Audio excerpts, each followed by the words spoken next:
So despite the recognition of male dominance of athletic performance, the male and female divisions have become sort of blurred as transgender women, individuals that are born as male but identify as female, athletes enter the female division.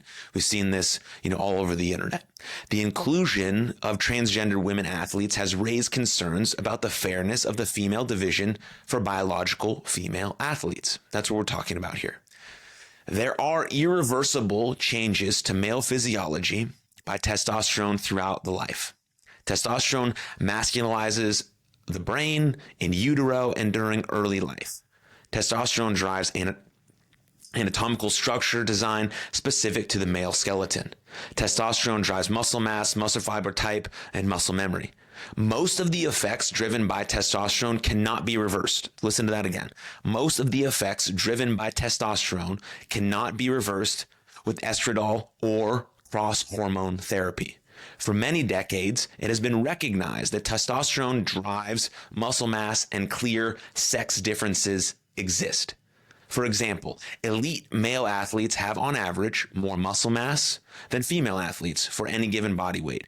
Males have approximately twice the cross-sectional upper body mass and 30% more cross-sectional area of lower body muscle relative to females. The difference in muscle mass emerges during puberty as circulating testosterone level increases in boys. So as noted above, the combined effect of testosterone-driven male physiology culminates in a greater athletic performance as evidenced by the dominance of males with respect to the world records and Olympic gold medals. In strength-related sports, world records can differ from about 10 to 30% between males and females. The evidence I discuss in a moment indicates that male physiology cannot be reformatted to female physiology simply by gender-affirming estradiol therapy in a transgender woman training at a high performance level. Remember, we're talking about elite sport here. We're talking about elite sport. That's a very important factor to consider as you listen or watch this episode. The estrogen treatment regimens used in transgender women aim to lower testosterone levels within the female range.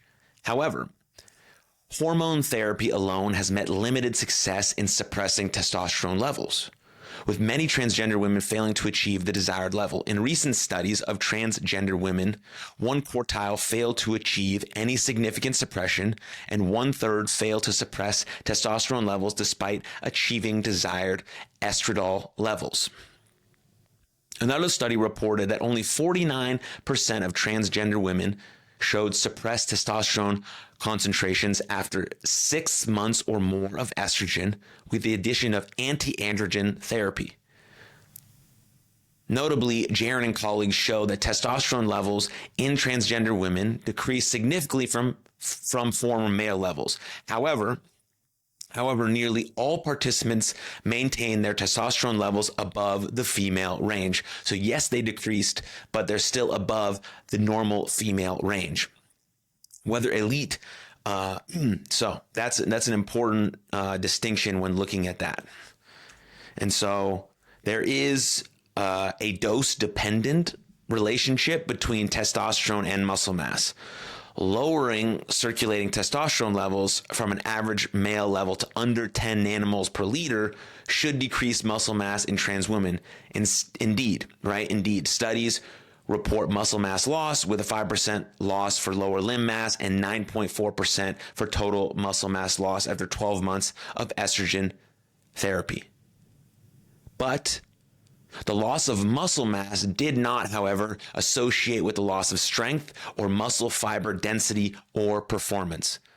For example, prior to transitioning, trans women Air Force personnel recorded a 12% faster time for the 1.5-mile run than their biological female peers that declined to a 9% difference after 2 to 2.5 years of estrogen therapy. This decline in performance is similar to a self-reported study of running times in trans women in the 12 months after transitioning. While such results represent a marked decrease in performance, the running times of the trans women group remain significantly higher than those of the biological women despite prolonged estrogen therapy. The performance benefit of prior testosterone exposure for the running test is likely attributable to not only muscle mass, but male skeletal architecture that, as discussed earlier, includes longer limbs, a narrow pelvic structure, and a greater cardiorespiratory size, all of which will not respond to changes in circulating testosterone levels in adulthood. Further to this, studies show that there is no bone mass loss in trans women after 28 to 63 months of estrogen therapy. Muscle memory is also a critical factor when considering the physiology of trans women athletes. Prior to transitioning, the post-pubertal exposure to high androgen levels relative to a biological female would increase muscle cell nuclei number and long-term benefit that is not quickly, if ever, reversed. This androgen-induced muscle memory effect has been used to argue that a 2-year sanction from elite competition is not sufficient for those athletes found to have consumed exogenous androgens because of the potential ongoing athletic performance advantage. So there's a lot of factors to be considered here, because testosterone drives much of the enhanced athletic performance of males through in utero, early life, and adult exposure.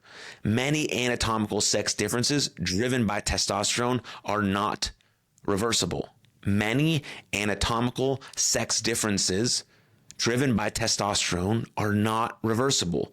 Hemoglobin levels and muscle mass are sensitive to adult life testosterone levels, with hemoglobin being the most responsive. Studies in transgender women and androgen deprivation treated cancer patients show muscle mass is retained for many months, even years, and that concomitant exercise mitigates muscle loss.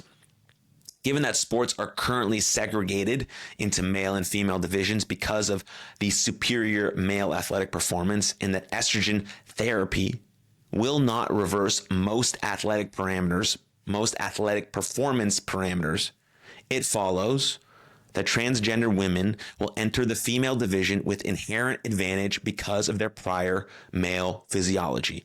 That's what they found in this study in 2002. Estrogen therapy does not affect most of the anatomical structures in the biological male that provide a physiological benefit.